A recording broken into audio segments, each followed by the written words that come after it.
सबसे बड़ी बात यह है कि पिछले 8-9 महीने से ये ड्यूटी नहीं कर रहा है, गायब है। और अभी भी जब खोजबीन किया गया तो नहीं मिल रहा है। ये शक के दायरे में लाता है। लोग वहाँ से छापेमारी किए और भारी मात्रा में सूखा नशा स्मैक है उसको जब्त किया गया है।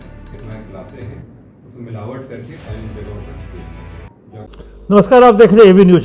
दर्शकों, एवी न्यूज में आपका स्वागत है। वर्ष 2016 1 अप्रैल 2016 बिहार में शराबबंदी 16 से लेकर 20-21 तक शराबबंदी चली। शराबबंदी के तहत लोगों ने उसका पालन भी किया, लेकिन उसके बाद लॉकडाउन के बाद शराबबंदी ने सूखे नशे के रूप में कन्वर्ट ले लिया। क्योंकि सूखा नशा कहें जो घर घर, हर झोपड़पट्टी, हर मोहल्ले, हर चौक चौराहे पर सूखा नशा ज़्यादा बिकने लगा, क्योंकि शराबबंदी का कुछ चाहिए था मेकअप। तो वैसी स्थिति में शराबबंदी की जगह पे सूखा नशा ने स्थान ले लिया। हर छोटे बड़े नौजवान कहीं कोई इंजेक्शन ले रहा है, कहीं कोई स्मैक ले रहा है, कहीं हेरोइन ले रहा है, कहीं कोई कहें जो किसी तरह के नशे में है, कोडीन ले रहा है, मतलब कफ सिरप ले रहा है। और शराब का जो नशा है वो तो निरंतर जारी था, उसकी तस्करी जारी ही थी। और इस तस्करी के बीचों बीच सूखे नशे ने एक तरह से स्थान बना लिया। ये सरकार के लिए भी चिंता का विषय हो गया। सरकार ने भी इस पर कड़ाई से इसकी सोच, तो सरकार ने ही इधर हाल के दिनों में ईओयू से जो था मादक पदार्थ वाला जो जिम्मा है जांच का है, स्वापक नियंत्रण ब्यूरो, उसको अलग कर दिया और नारकोटिक्स डिपार्टमेंट को ही अलग कर दिया। क्योंकि बिहार में इस तरह बांग्लादेश से, बंगाल से, सीमांचल इलाकों से नशा के सौदागर इस तरह से नशा यहाँ लाते थे, जिस कारण से बिहार सरकार को नारकोटिक्स कंट्रोल ब्यूरो के तहत एक नारकोटिक्स डिपार्टमेंट अलग से बनानी पड़ी और उसने अपना काम शुरू किया। जो मेरे सूत्र बता रहे हैं, जो मुख्यालय ने, जो उत्पाद मद्य निषेध विभाग के जो वरीय अधिकारियों हैं, उसने अपने अधीनस्थ या सभी जिलों के अधिकारियों को, इवन डिस्ट्रिक्ट पुलिस को भी ये इन्फॉर्मेशन दे दिया जो शराब अब सेकेंडरी है, प्राइमरी है सूखा नशा, चरस, गांजा, स्मैक, हेरोइन। इस पर पुलिस ने काम भी स्टार्ट किया। एसटीएफ ने भी काम स्टार्ट किया। एसटीएफ पिछले साल काफ़ी अच्छा काम किया। एसटीएफ पिछले साल लगभग 2025 में मार्केट वैल्यू अगर कह लें तो 26 करोड़ 73 लाख 10,800 रुपये के मूल्य का मादक पदार्थ बरामद किया, जिसमें स्मैक से लगभग 4 किलो, हेरोइन 8 किलो, ओपियम करके एक आता है वो 52 किलो, पॉपी हस्क 375 किलो, चरस 35 किलो और कैनाबिट ये 74 किलो। ये इसकी अगर बाजार की कीमत लगी जाए तो 26 करोड़ रुपया। 2026 में अभी 28 मार्च तक, आज के न्यूज पढ़े जाने तक 50 लाख या कहे 51 लाख रुपये तक की, जो कहें 50,89,000 मतलब 51 लाख रुपये तक की मूल्य का चरस गांजा एसटीएफ ने बरामद कर लिया। एसटीएफ इसके खिलाफ अभियान भी चला रही है। और एसटीएफ ही नहीं, मतलब अभी आप अगर गौर से अगर आप देखें तो प्रतिदिन गांजा, चरस, हेरोइन बरामद होने की सूचना, चाहे वो मोतिहारी से हो या मधुबनी से हो या पटना से हो या पटना के कई इलाकों में है। और उसी के तहत आज एक पटना पुलिस ने इस तरह का एक कंसाइनमेंट पकड़ा है जो अपने आप में लगभग 21-22 करोड़ की वो आंकी जा रही है मार्केट वैल्यू। लगभग 1 किलो 600 ग्राम बना हुआ स्मैक और लगभग 19 किलो के आसपास 19 किलो के आसपास जो उसका जो कहे वो पत्थर स्मैक का कट, जिसका वजन 16 किलोग्राम और पावर जो एक उसी तरह का होता है वो 3.5 किलो और तीन छोटा डिजिटल इलेक्ट्रिक तराजू, एक तरह से कहें जो आज 21 करोड़। ये अपने आप में सबसे इंटरेस्टिंग बात और है। तो अब तो ये तो एक ठीक है, ये सिस्टम है, पुलिस का काम पकड़ना है, तस्करों का काम बेचना है, तस्करी करना है। सबसे है जो इस सिस्टम को रोकने वाला शख्स ही उस सिस्टम का, उस तस्करी गिरोह का सरगना है। बिहार पुलिस का एक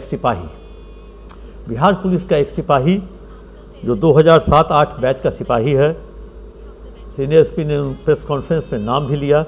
उस सिपाही का आपको नाम भी सुनवाते हैं। सिपाही का नाम ऋषिकेश कहा जा रहा है और उसकी अंतिम पोस्टिंग जुलाई 2009 में गया में थी। जुलाई 2025 तक वो गया में था। 2008 बैच का, इसलिए 9 कहा गया। 2025 के जुलाई तक वो गया में था। जो होता है जोनल पोस्टिंग में उसकी पोस्टिंग हुई भागलपुर और आज तक वो भागलपुर में अपना योगदान नहीं दिया। वो दीपनगर थाना नालंदा का रहने वाला है और उसके खिलाफ जो पुलिस ने उसकी जांच की, पुलिस ने तफ्तीश की, तो पुलिस को वो कल देर शाम से लेकर आज तक वो नहीं मिला। इसका मतलब वो फरार है और फरारी में रह के ये कहीं चरस, गांजा, स्मैक और अफीम का कारोबार, तस्करी का कारोबार वो करता है, ऐसा पुलिस का मानना है। क्योंकि उसने ड्यूटी ज्वाइन नहीं की। ड्यूटी ज्वाइन करने के बाद वो अपने घर पे भी नहीं है, घर पे भी तलाशी ली गई, अपने पुराने कार्यस्थल पे भी नहीं है, फरार है। इतना ही नहीं, पुलिस की जांच में इस तस्करी के पूरे कहें जो गिरोह में या तस्करी में की टीम नेटवर्क में 1-2 पुलिसकर्मी और भी शामिल होने की संभावना है, सिपाही। अब जिसके जिम्मे पुलिस का मतलब कहे जो तस्कर का नेटवर्क तोड़ना है, वही सिपाही इस नेटवर्क को लीड कर रहा है।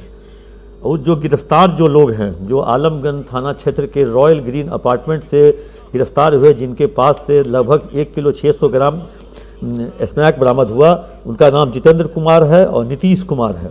और इनके पास इसने कहा, और पुलिस इनके निशानदेही पे जब रामकृष्णा नगर में गई तो वहाँ 19 किलो के आसपास वो रॉ मटेरियल, जिसको कट करके, जिसको पाउडर बना करके स्मैक के रूप में तैयार किया जाता, वो उसी कमरे में तलाशी के दौरान ऋषिकेश कुमार के नाम से काटा हुआ लगभग 17 लाख रुपए का 4-5 चेक मिला।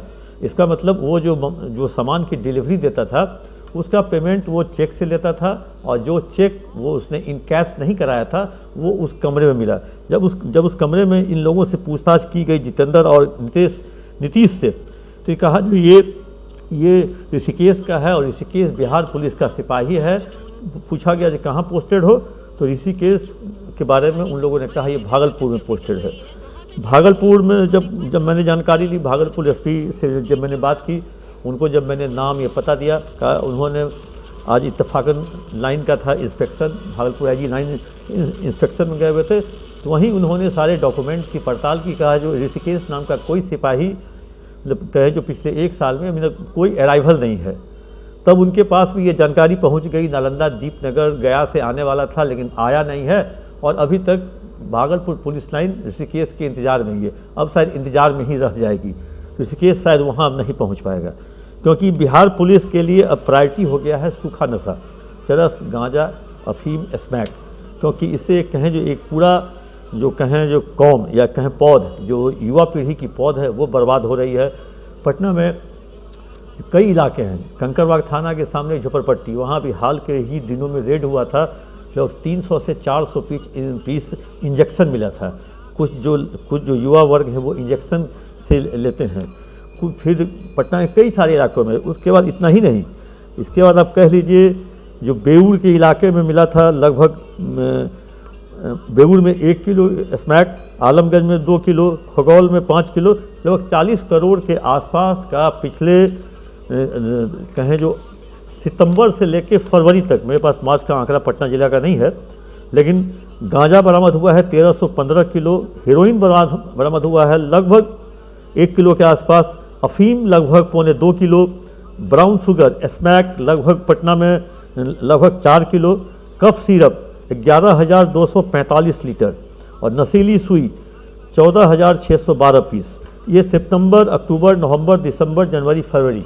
अब इसी से अंदाज़ा लगाइए जो राजधानी से लेकर के अन्य जिलों में भी सूखे नशे पर क्या कार्रवाई हो रही है, और इतनी बड़ी जो नेटवर्क है, इतना बड़ा नेटवर्क है, बिना किसी सपोर्ट के नहीं चल रहा होगा। वैसी स्थिति में ये बात तो सामने आ गई, जो 2007-8 बैच का सिपाही सपोर्ट करता है, एस्कॉर्ट करता है, सपोर्ट ही नहीं, इस पूरे नेटवर्क के टीम में जो सामान आता है, बड़ी खेप जब आती है, तो ये दोनों तीनों सिपाही उसको बजाते एस्कॉर्ट करते हैं, वर्दी में एस्कॉर्ट करते हैं। ये जब पुलिस के टीम के आला अधिकारी जब सुने तो चौंक पड़े।